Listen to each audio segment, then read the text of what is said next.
jamaah yang hadir, yang ikut kumpul ngaji manhaj istimbat.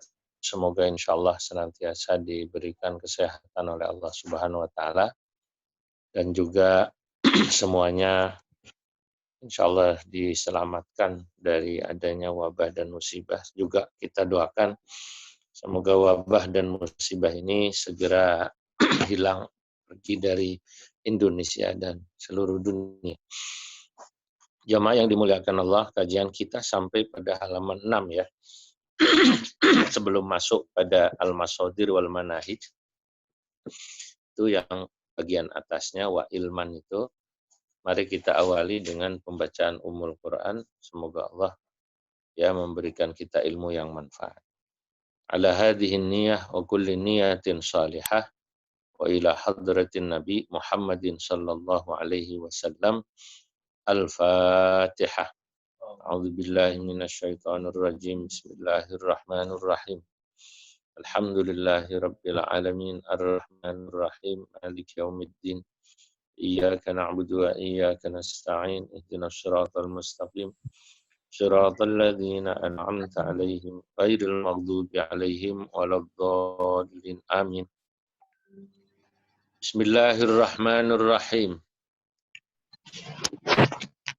Qala al-musannif rahimahullah hafizahullah ta'ala wa adaman naf'a bihi wa bi barakati umrihi. Amin. Wa ilman bi anna ikhtilafal ara'i fil masail dzanniyati awil ijtihadiyati amrun tabi'iyyun asnada ulama'una fi isbati fatwahum 'alal masadiri wal manahiji wal mabadi'i allati athbataha ulama'u salafan wa khalafan litaqnidi an amaliyatit tahakkumi allati zajara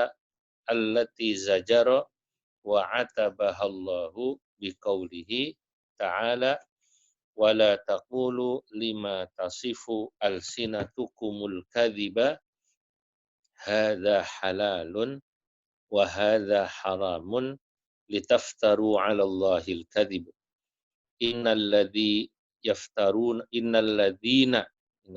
ini kurang nun ya, innalladzina yaftaruna 'ala Allahil kadhiba la yuflihuna. Surah An-Nahl ayat 106. Wa liqaulihi sallallahu alaihi wasallam fima rawahu ad-Darimi an Ubaidillah ibni Abi Ja'far mu'dhalan ajra'ukum 'alal futya ajra'ukum 'alan nar. Nah, sekarang kita artikan.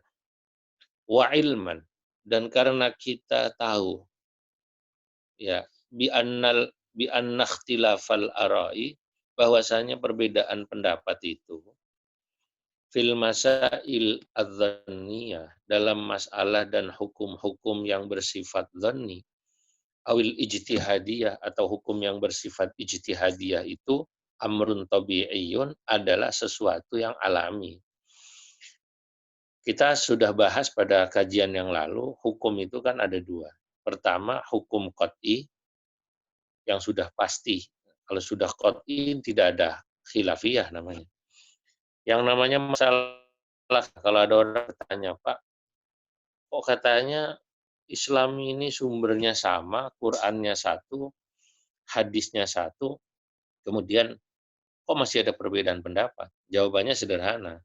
Betul, Qur'annya satu, hadisnya dari Nabi sama, tapi yang membedakan satu, ayat Qur'an dan hadis itu ada yang qat'i, kan gitu kan? Ada yang dzanni. Yang qat'i itu kan Qur'an tidak banyak. Begitu juga hadis. Hadis yang qat'i itu kan yang mutawatir kemarin. Nah, ayat dan hadis yang qat'i itu tak lebih dari 5% dari seluruh hukum Islam.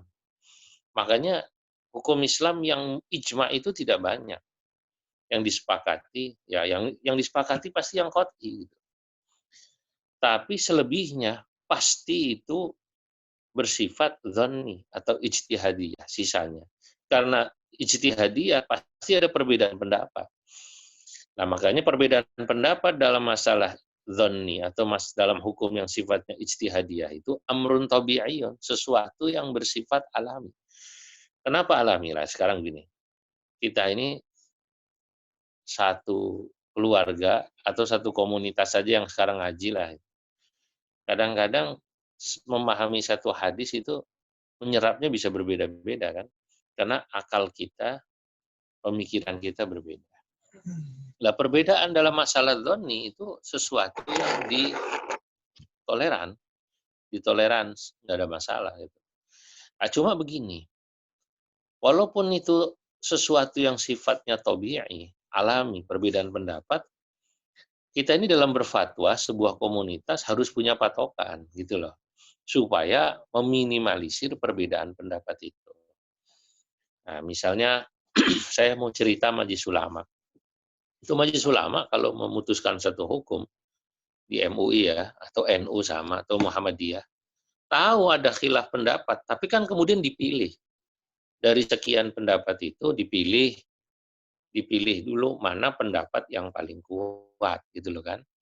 Pendapat yang paling kuat atau yang paling maslahat. Nah, nanti akan dibahas di belakang. Nah, untuk menentukan itu kan harus ada standar. Nah, standar itu inilah yang kita akan bahas, bagaimana standarisasinya. Oleh karena wa ilman bi anna ikhtilafal ara'i fil masailidz dzanniyati awil ijtihadiyati amrun tabi'iyyun. Karena kita tahu bahwa perbedaan pendapat dalam masalah ijtihadiyah itu adalah sesuatu yang tabi'i, alami, asnada ulama'una, maka ya mendasarkan ulama'una, ulama kita ini maksudnya ulama Indonesia ya, baik MUI maupun NU atau yang lain, fi isbati fatwahum, dalam penetapan fatwa mereka, pertama alal masodir, atas beberapa sumber rujukan. Disepakati dulu apa nanti masodir. Wal manahij, dan juga mendasarkan ketika mereka berfatwa atas sebuah manhaj. Manahij, beberapa manahij, metode. Metodenya metode apa ini dalam berfatwa? Yang ketiga, wal mabadi, dan beberapa prinsip yang dijadikan patokan. Allati athbataha, yang masodir, allati ini rujuknya ay al masodir wal manahij wal mabadi, allati athbatahal ulama'u, yang masodir, manahij, dan mabadi itu sudah dipakai yang sudah ditetapkan al ulama'u, oleh ulama, salafan wa khalafan, baik itu pada masa lalu maupun yang belakangan, dan itu dilakukan ditaklilil khilafil fikhi, agar memperkecil, meminimalisir terjadi perbedaan dalam fikih. Kalau perbedaan itu ada, pasti ada. Tapi kan sebuah fatwa itu bagaimana ketika dibunyikan, ya paling tidak meminimalisir adanya kontradiksi gitu, khilaf. Ada sih ada. Ya, tidak akan ada yang buas. Yang satu bilang masjid ditutup, satu bilang buka aja, itu kan misalnya gitu kan. Tapi kemudian kan kalau standarisasinya jelas, nanti orang bisa memahami. Atau hukum yang lain. Walid taba'idi, yang kedua, alasan perlunya ada ditetapkannya masodir dan manahij dan mabadi, walid taba'idi, dan dalam rangka menjauhkan diri an amaliyatit tahakkumi, dari perbuatan memutuskan hukum seenaknya. Tahakkum itu maknanya begini. Tahakkum itu ya menjawab hukum semaunya lah, tanpa dasar, kira-kira gitu. At-tahakkum itu istilah ya. Allati zajara wa atabahallah. Yang tahakkum itu telah dilarang dan dicela oleh Allah biqaulihi ta'ala, dalam firman-Nya yang berbunyi, wala taqulu lima tasifu alsinatukumul kadhib, dan janganlah kalian berbicara ya terhadap sesuatu yang telah disifati atau dijelaskan oleh lisan kalian al-kadhiba, dengan cara bohong. Jangan ngomong seenaknya, berdusta tanpa ilmu. Hadza halalun, ini hukum halal, wa hadza haramun, ini hukum haram. Yang itu dilakukan litaftaru 'alallahil kadziba, ya dalam rangka kalian membuat kepada Allah al-kadziba, dusta. Innal ladzina yaftaruna 'alallahil kadzib, karena sesungguhnya orang yang membuat kepada Allah al-kadziba, dusta, la yuflihuna, mereka tidak akan beruntung. Ini surat An-Nahl. Ini larangan kita ngomong seenaknya. Maka kalau ada orang kadang-kadang di TV, di radio, jawab hukum, termasuk di pengajian lah ya, jawab hukum seenaknya itu nggak boleh. Itu namanya termasuk tahakum. Kalau nggak tahu mendingan bilang saya nggak tahu gitu. Itu kemarin kan kita sudah bahas ya, bagaimana Imam Maliki hati-hati dan imam-imam yang lain. Waliqaulihi sallallahu alaihi wasallam, dan juga ada celaan ancaman dari Nabi Muhammad sallallahu alaihi wasallam fima rawahu Daraqutni, ma rawahu Dari, dalam riwayat hadis yang diriwayatkan oleh Imam Ad-Darimi, an Ubaidillah, dari Ubaidillah ibni Abi Ja'far bin Abi Ja'far mu'dalan, yang dia merupakan hadis mu'dal. Nanti dibahas dalam ilmu hadis mu'dal itu. Walaupun hadisnya kurang kuat, tapi karena pesannya ini benar, itu kita lihat sisi pesannya. Hadis itu kalau dia merupakan sebuah nasihat ya, atau juga sebuah ya nasihat lah, itu walaupun hadisnya lemah kita bisa pakai. Hadis lemah itu atau hadis dhaif yang perlu diketahui tidak boleh dipakai menentukan hukum. Ya, hadis dhaif salah satu, saya ulangi, tidak bisa dipakai untuk menentukan hukum ini halal, ini haram, ini wajib, ini tidak wajib, itu nggak boleh. Ya, dia hanya boleh untuk ambil nasihat atau fadhailul a'mal gitu ya. Fadhailul a'mal boleh gitu. Atau nasihat. Kalau nasihat sih nggak apa-apa, akhlak lemah juga nggak apa-apa. Nah, apa kata Nabi dalam ajra'ukum 'alal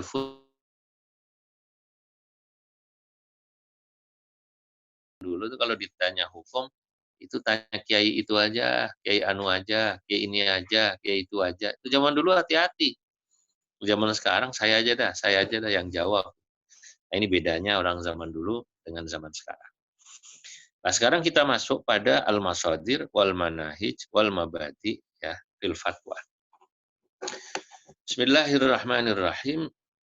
Ya. Al-masadiru wal manahiju wal mabadi'u fil fatwa. Masdar-masdar atau rujukan-rujukan, manahij-manahij, dan metode-metode, wal mabadi, dan prinsip-prinsip dasar fil fatwa, dalam fatwa. Kita baca dulu baru nanti akan diterangkan. Amal masadiru al-muttafaqatu inda jumhuril ulama'i. Amal masadiru al-muttafaqatu, kan al-muttafaqatu sifatnya masadir ya. Amal masadiru al-muttafaqatu inda jumhuril ulama'i.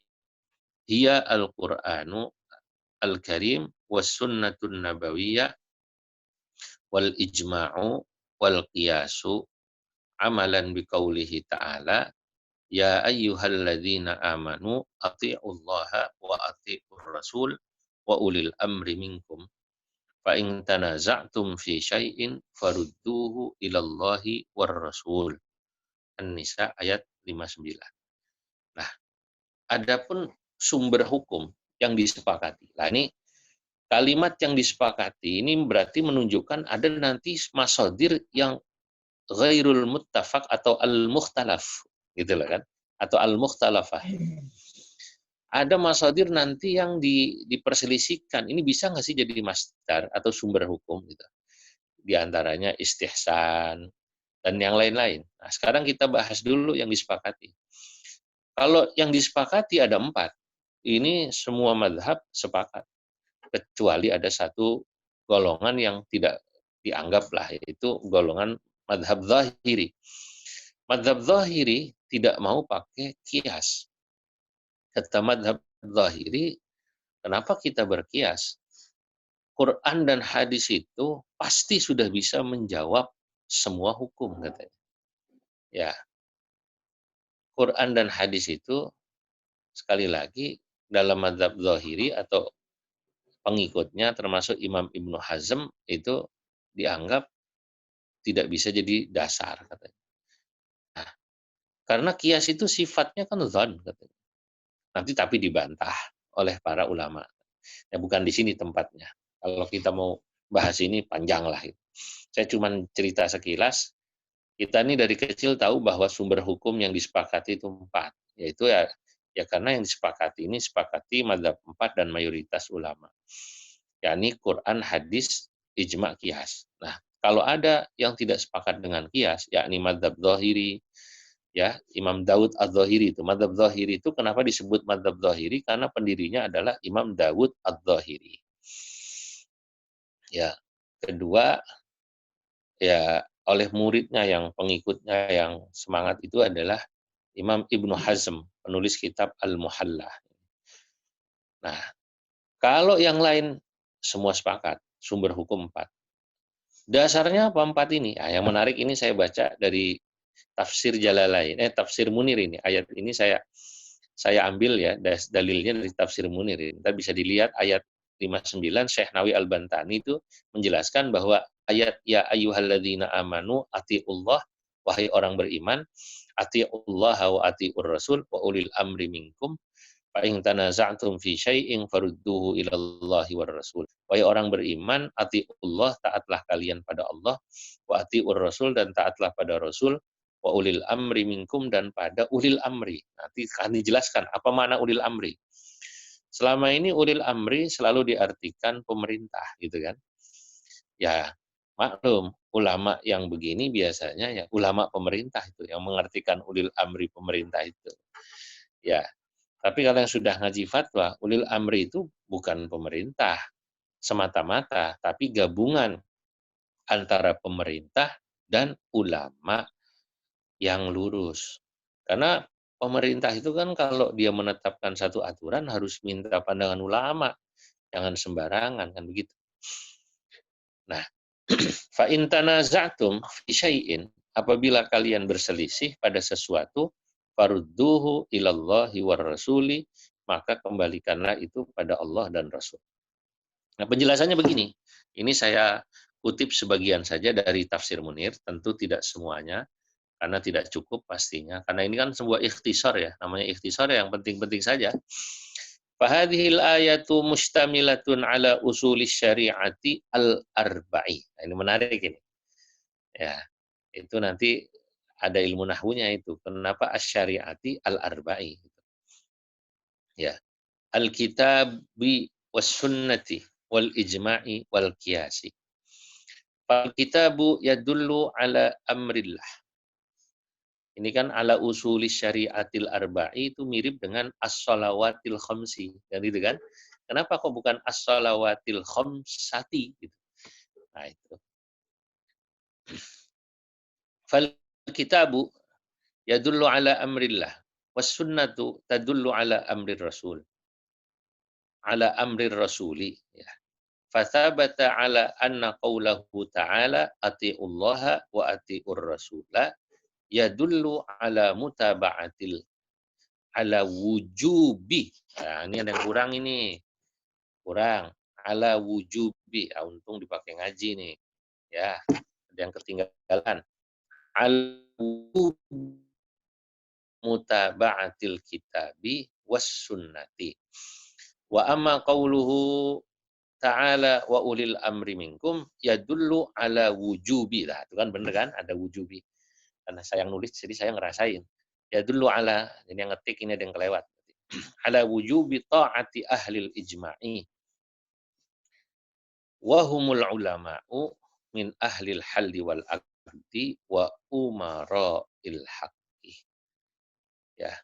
Thumma inna qawhu ta'ala fa in tanaza'tum fi syai'in farudduhu ilallahi war rasuli yadullu ala anna kulla hukmin, ala anna kulla hukmin ghairi madhkurin, ya, ghairi madhkurin fil kitabi was sunnati wal ijma'i wa ikhtulifa fihi ay hukmuhu, ya, wa ikhtulifa fihi ay hukmuhu, ya, la budda an naruddahu ala waqi'atin tushbihuhu fis surati was sifati, ya, wahada, ini kurang satu lagi, fis surati was sifati wal illati. Nah, ini kurang lagi nih. Wal illati, ya. Fis surati was sifati wal illati wahada dahwa dalilul qiyasi. Nah, ada kurang lagi. Atau wahada dalil qiyas atau al qiyas. Wahada huwal qiyas, boleh juga begitu. Wahada huwal qiyas. Sekarang saya artikan. Fahadhil ayatu. Maka ayat ini, ayat ya ayyuhalladzina amanu tadi, An-Nisa 59, mustamilatun, itu mengandung ala usuli syariatil arba'i, atas pokok-pokok syariat yang 4. Ya, ya.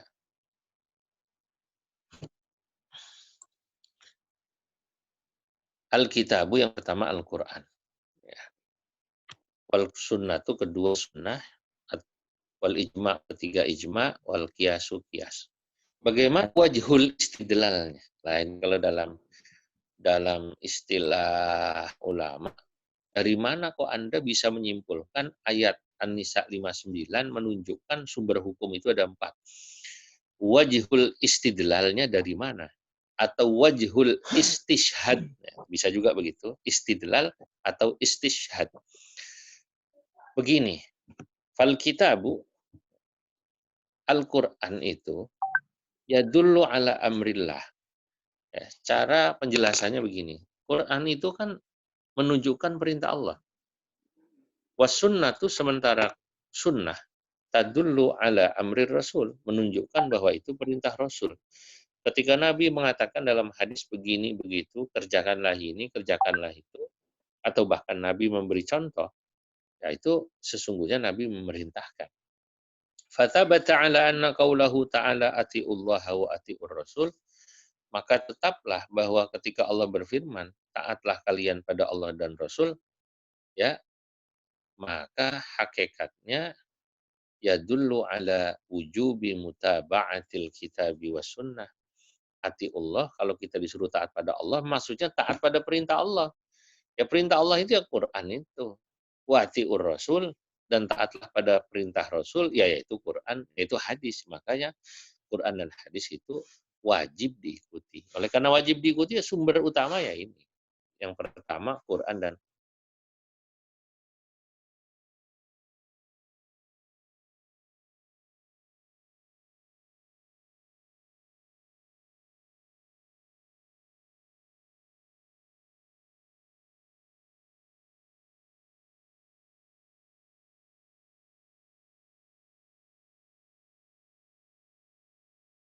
taati ahlil ijma'i, maka sesungguhnya itu menunjukkan kita wajib taat kepada ahlil ijma'. Ahlil ijma' artinya orang-orang yang memiliki kapasitas untuk bersepakat. Ahlil ijma' itu. Siapa orang yang punya kapasitas untuk ijma', bersepakat, berkonsensus dalam satu hukum? Wahumul ulama, yakni mereka adalah ulama atau cendekiawan, ahli ilmu, min ahlil halli wal aqdi, orang yang bisa memiliki kemampuan untuk membuka, mengurai dan mengikat. Istilahnya ya kayak punya power lah kalau bahasa kita, ulama yang punya power gitu. Wa umara'ul haqqi, dan juga umara tapi yang al-haq. Kalau yang sepakat itu bukan umara yang hak atau ulama yang bukan ahlil halli wal aqdi, punya ilmu, ya jangan diikuti. Nah, ijma'nya itu tidak dianggap. Apalagi mohon maaf ulama bayaran. yang ketika menetapkan hukum bisa dipesan. Ini mau yang halal apa yang haram ini Pak, kan gitu kan. Kalau pakai pesan begitu saya sih tergantung bayarannya aja. Jadi kalau al-hukmu yaduru ma'a illatihi wujudan wa adaman, biasanya hukum itu tergantung illat, alasannya ada apa tidak ada. Kalau alasannya hukum tidak ada ya berarti intihail hukmi bintihail illah, berhentinya hukum karena berhentinya illat. Nah, kalau ulama yang bukan ahlil halli wal aqdi, bukan yang benar, dia tidak intihail hukmi bintihail ujrah. Berhentinya hukum itu karena nggak ada bayaran. Makanya hukumnya jadi lain itu kalau ulama bayaran itu katanya. Al-hukmu yaduru ma'a ujratihi ya qillatan wa kasratan itu. Itu kalau ulama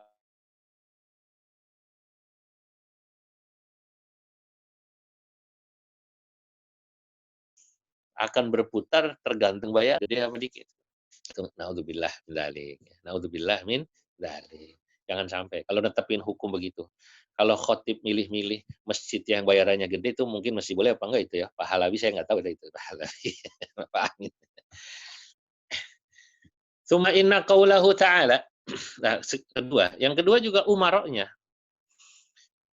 Dikatakan ulil amri itu juga selain ulamanya benar, umaroknya juga harus benar. Kalau umaroknya nggak benar nggak bisa atau tidak wajib ditaati, kira-kira gitu. Lah ukurannya apa? Parameternya apa kalau kita mentaati ulul amri itu merupakan ijma atau satu ibadah. Ya kita lihat apa perintahnya, apa keputusannya. Kalau sekarang misalnya kita dalam kasus contoh COVID ya, wabah corona ini. Aturan pemerintah PSBB maupun fatwa ulama itu kan benar. Itu ijma lah. Boleh dikatakan di Indonesia ulama sepakat. Ya walaupun itu pahit ya, ini kan dirasain semua. Kalau pahit, semua kena lah dampak. Siapa yang bilang nggak kena dampak corona? Ya bahwa ada sektor-sektor tertentu yang katanya di saat corona malah naik, ya tapi misalnya sektor kesehatan itu, bisnis kesehatan, obat, itu katanya naik sekarang ini. Termasuk bisnis online korma katanya naik gitu. Kalau nggak percaya tanya Ki Asif ini yang ada di grup ini lagi ngaji itu katanya pesen lagi rame itu. Nah, tapi kalau yang lain semua kena. Nah, tapi kan putusan apa ya semacam karantina semacam tapi bukan karantina PSBB sehingga orang nggak boleh keluar itu harus kita taati sebagai aturan yang dikeluarkan oleh ulul amri pemerintah karena pemerintah itu juga sudah rembukan sama ulama. Buktinya ulama pada saat yang sama mengeluarkan fatwa-fatwa hampir semua organisasi lah di Indonesia ini semua mengeluarkan sholat taraweh di rumah, sholat Jumat di rumah, dan lain-lain. Nah, itu harus kita taati. Nah, termasuk misalnya taat sama keputusan pemerintah awal Ramadan yang diumumkan menteri. Dulu ada kiai namanya Mbah Hamid Pasuruan. Kiai Abdul Hamid Pasuruan itu waliun min auliyaillah. Itu kalau ditanya, kalau Menteri Agama menetapkan isbat awal Ramadan maupun awal Syawal, kalau misalnya ada perbedaan sama katakanlah ulama-ulama lokal atau yang lain, lu ditanya lebarannya puasanya ikut mana Kiai? Nek aku melok pemerintah. Kalau saya itu ikut pemerintah kata Kiai Hamid Pasuruan. Piye? Ganjarane loro, pahalanya 2. Siji, aku yo melu poso untuk ganjaran atau yo bodo. Sing nomor loro aku untuk ganjaran taat